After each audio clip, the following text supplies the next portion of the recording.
Hello and welcome to day 14 of the 30 critique sessions in 30 days.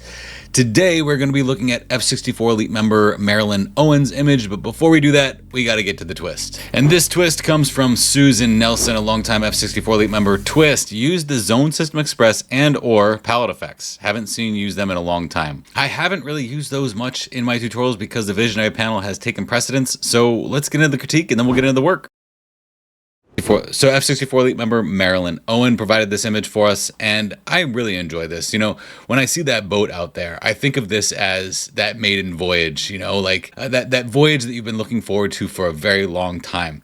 And you finally get out there, and it's a beautiful blue sky day, maybe a little chilly in the air, but you're on the water, and you finally got there. And it's just a beautiful scene for that. If this boat wasn't there, I think that it wouldn't be quite as powerful for me. So I enjoy the fact that the boat is there because it gives me a sense of place where I could be that boat on that long journey.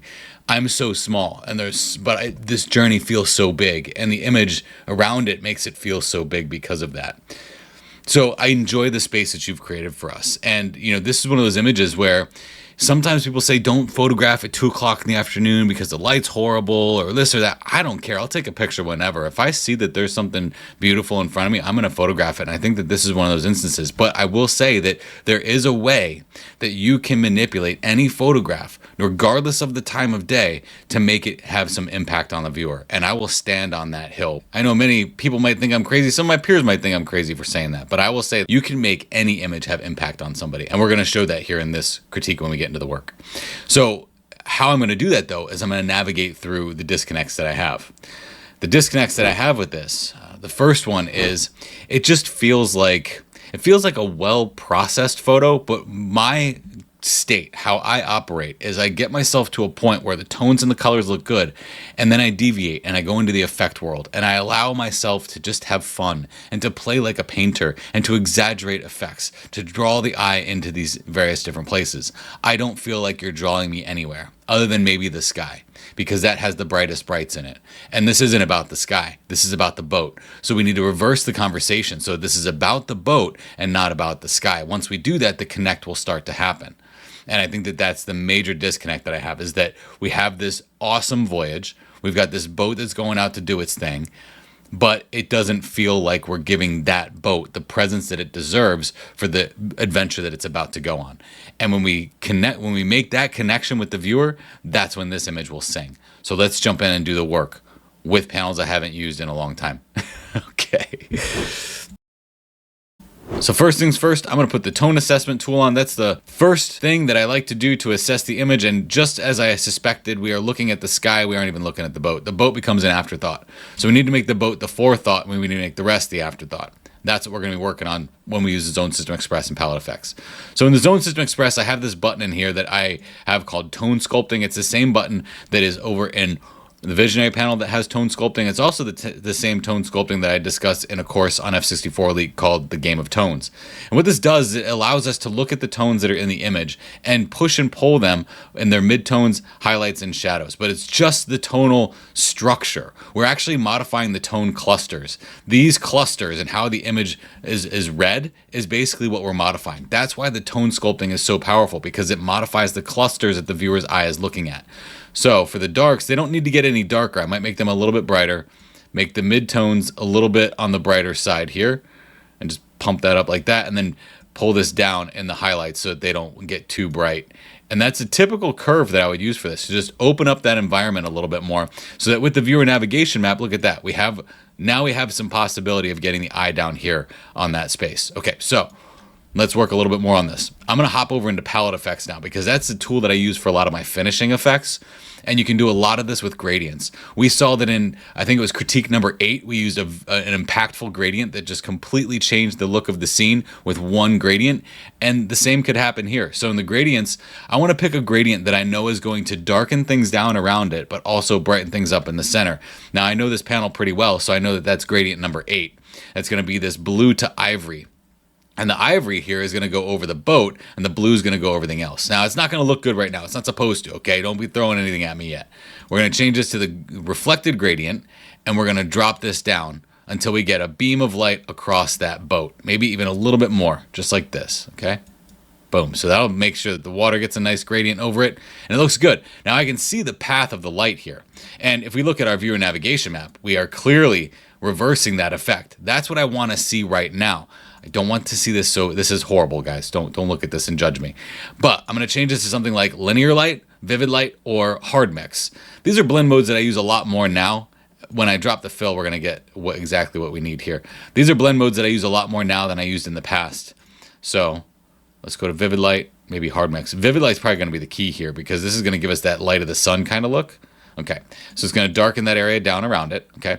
But what I don't like about this, I don't mind how it's darkening down the mountains in the background, but how it's darkening down this area here, I'm not a big fan of that. But we can also drop the opacity here to start to dial that in. And then I can use B for my brush tool and just casually brush along these edges. Now this panel also has my brushes in it, but they aren't the same ones. So I'll use one of these brushes here.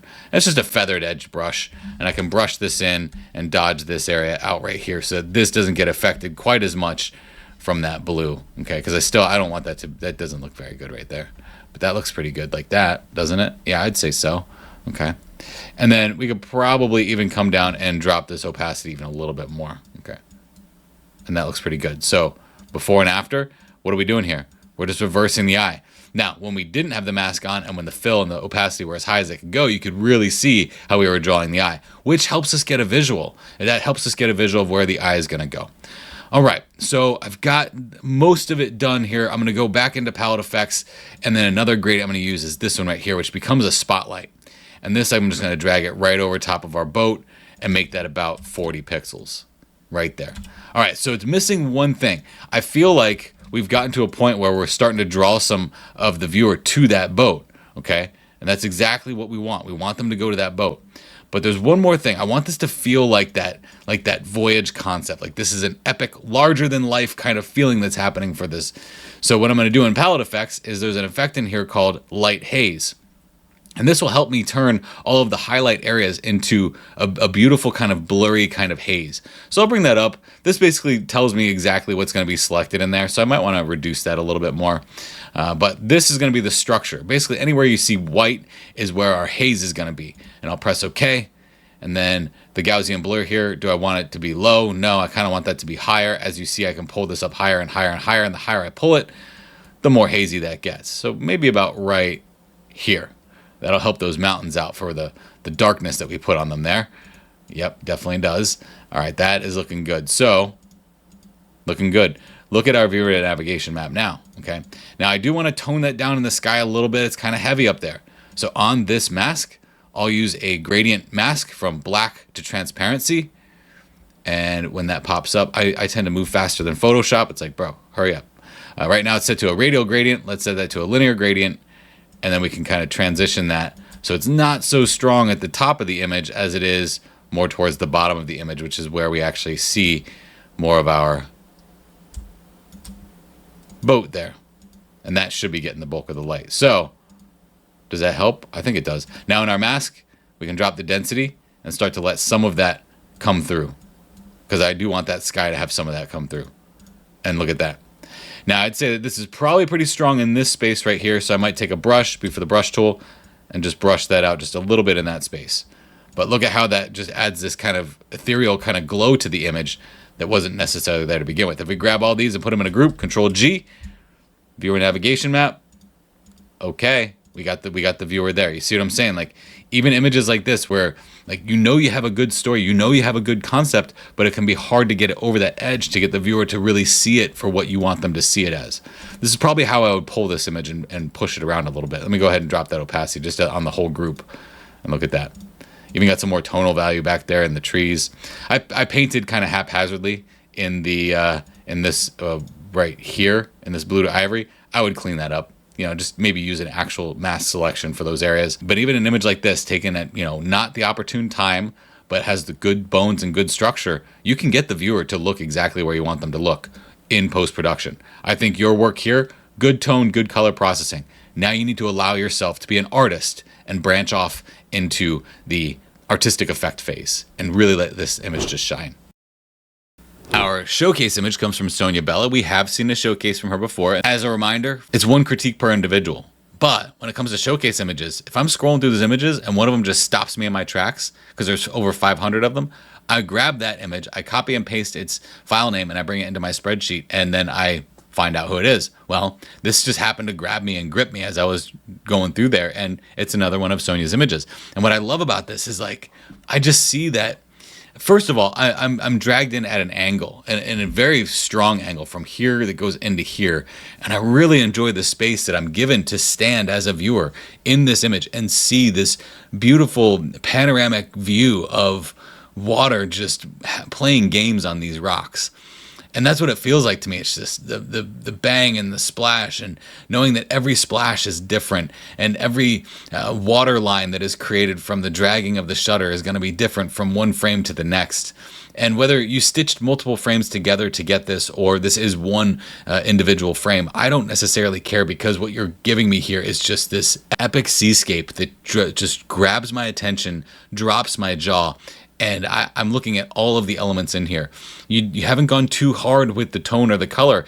And the way that you've placed the tone, it's sharper in the foreground and it's blurrier in the background, which kind of creates this atmospheric effect that we see with traditional landscape painting from the Hudson River School painters, or anybody who would necessarily be in the Romantic time period. So I think what you're creating here is a nice, beautiful blend of how a photo can look like a painting, and paintings grab us, paintings grip us. So when someone says your photo looks like a painting, that's not a negative, that's a positive. That's a you won, because you made them feel something. Typically people feel more from a painting than they do from a photograph. So if they say that, you've won. That's good. And I think that this is a phenomenal shot. Thank you very much for sharing this with us, Sonja. So we have an update for our donation amount. We are sitting here at $5,528, which equates to 369 art kits. And that is awesome. You know, this is gradually growing, and I love that. It's growing through subscriptions that are coming through from people who are subscribing to F64 Elite. It's coming through to the people who are downloading the self-critique guide. It's coming through from people who are becoming F64 Elite members, and it's also coming through from individual donors. And what that looks like is 92 individual donors outside of the F64 campaign have donated $4,552, and that is just awesome. We really appreciate your generosity. We're doing this for a good cause, and I hope you're getting some good education at the same time. If you'd like to throw a challenge at me for tomorrow, go ahead and put your twist in the comments below. Whichever one is the most liked is what will be picked. I'm looking forward to what happens on day 15. We'll be at the halfway mark tomorrow.